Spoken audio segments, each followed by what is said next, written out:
Monsieur Louiset pour la SCI Toréador sur le port de Plaisance. Donc la SCI Toréador sur le port de Plaisance, il s'agit tout simplement de l'hôtel Chantraine.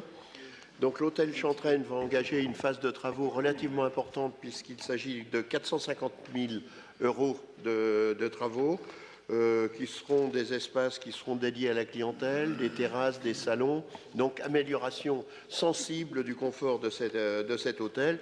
Bien évidemment, pour pouvoir réaliser ces travaux et pour pouvoir les amortir, il faut que la convention d'occupation soit prolongée et nous vous proposons de prolonger cette convention d'occupation au 31 décembre 2040 qui correspond en gros à la durée des amortissements de cet hôtel. Ok. Bon. Qui vote contre? Qui s'abstient?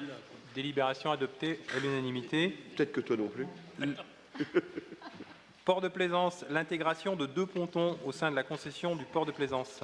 Donc une délibération relativement importante pour le port de Plaisance puisqu'il existe actuellement 2 pontons que l'on appelle pêche puisqu'ils sont dans la concession pêche qui sont au pied de la capitainerie du port de commerce. Donc ces pontons sont dans un état relativement désastreux qui pose quelques problèmes de sécurité. La concession pêche n'a pas les moyens ni la volonté de pouvoir les remettre en conformité.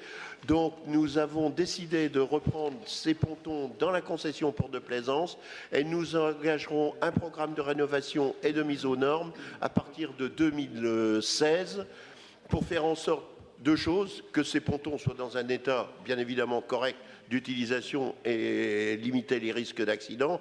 Et deuxièmement, nous sommes vraiment dans un endroit stratégique en matière touristique et avoir des pontons d'une autre présentation que ceux que nous avons actuellement serait de bien meilleure qualité pour ce qui concerne notre accueil touristique. Donc voilà.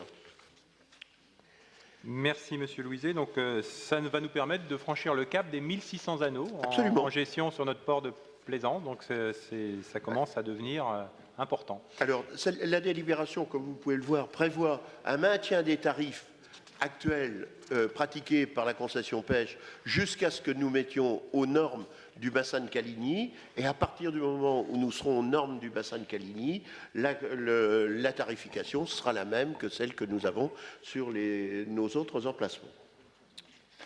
Qui vote contre? Qui s'abstient? Délibération adoptée à l'unanimité. La convention de partenariat donc, avec nos figaristes. Oui, alors ça c'est la convention classique que nous passons avec nos figaristes cherbourgeois. Donc nous en avons 2, Alexis Loison et Sophie Faguet. Donc Sophie Faguet, c'est la figariste qui a été retenue pour 2 ans par le conseil,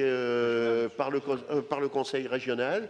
Donc nous avons dans le cadre du budget du port de Plaisance un montant de 6 000 € qui sont strictement affectés à la promotion du port au travers de ces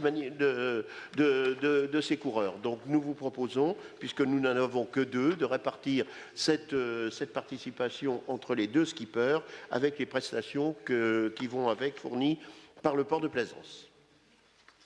Qui vote contre? Qui s'abstient? Délibération adoptée à l'unanimité.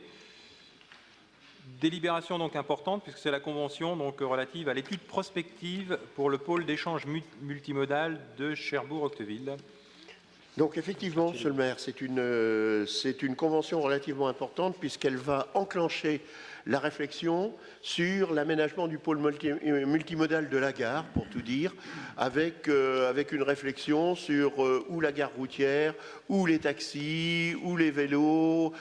Donc cette réflexion-là va être menée par la SNCF, avec des cofinancements qui seront apportés par la région Basse-Normandie, par la communauté urbaine de Cherbourg et par la ville de Cherbourg-Octeville. Donc le prestataire de service, le cabinet qui fera cette prestation sera mandaté par la SNCF et nous vous proposons d'apporter notre contribution à hauteur de 28 125 € pour reconfigurer tout ce secteur. Voilà. Et le faire notamment... Oui. Et ça s'intégrera en lien avec le BHNS. Madame Joly. C'était juste une question pour savoir comment allaient être associés les différents usagers. Alors, À mon avis, mais ce n'est pas nous qui pilotons cette étude, mais il va y avoir un comité de pilotage qui va être mis en place. Et comme dans tous les comités de pilotage, on essaiera d'associer au maximum. Alors les usagers, moi je ne connais pas d'association d'usagers pour ce qui concerne l'utilisation de la gare SNCF et sur le territoire de la ville de Cherbourg-Octeville ou sur le territoire de l'agglomération. Il existe des associations d'usagers sur la ligne et nous l'avons vu dans les propositions de réaménagement des trains intercités. Je crois qu'il faudra que l'on mette en place un groupe de pilotage qui nous permette de prendre en compte l'ensemble des problèmes et en particulier associer les conseils de quartier.